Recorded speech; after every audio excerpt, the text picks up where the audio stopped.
রিতেশ ছবির নাম হচ্ছে গিরগিটি। আমরা একটু পরেই তোমাদেরকে আমি আমার প্রোমোটা দেখাবো।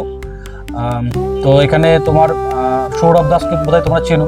সৌরভ আছে, অনেক নামি দামি অভিনেতা অভিনেত্রীরা আছে।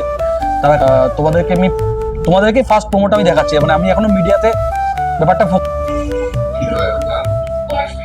আমার ভাবে নিয়েছি, কারণ আমি সবাইকে একে মানে আশ্রয় যেমন আমার সন্তান, তেমন এরাও সবাই আমার সন্তান। সব যেন সুস্থ থাকতে পারে, তোমাদের মতো সবার যেন আশীর্বাদ, সবার যেন ভালোবাসা, সবাই যেন সবকিছু যেন আমরা পাই। কিন্তু এর শিক্ষাগত যোগ্যতা কিছু ছিল না। হ্যাঁ, তো ওর যখন এটা হয় সেটা 1 বছর কাজ চলে সেটা নয়, আরও যারা আছেন তারা তো তাদের পরিচয় দিলেন যে আমরা সমাজে নানান কাজ করে থাকি। কাজ করছি।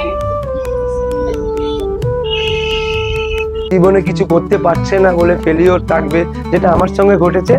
যে আজকে নতুন এসেছে তার সঙ্গে ঘটছে।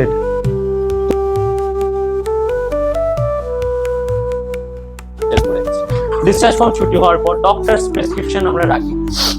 ডক্টরস প্রেসক্রিপশন বলতে আমাদের এখানে সাপ্তাহিকভাবে ডাক্তার আসে, জেনারেল ফিজিশিয়ান আসে, অ্যাজ ওয়েল অ্যাজ সাইকিয়াট্রিক। যখন ইউজিং পিরিয়ডে থাকি তখন আমাদের জল, ভিটামিনস এগুলো আমাদের পুয়ার প্যারেন্টিং আর বাজে সোসাইটি, বাজে সমাজে আমরা বাস করছি, তার ফলে এই সমস্ত ইউথফুল ডিসঅর্ডার।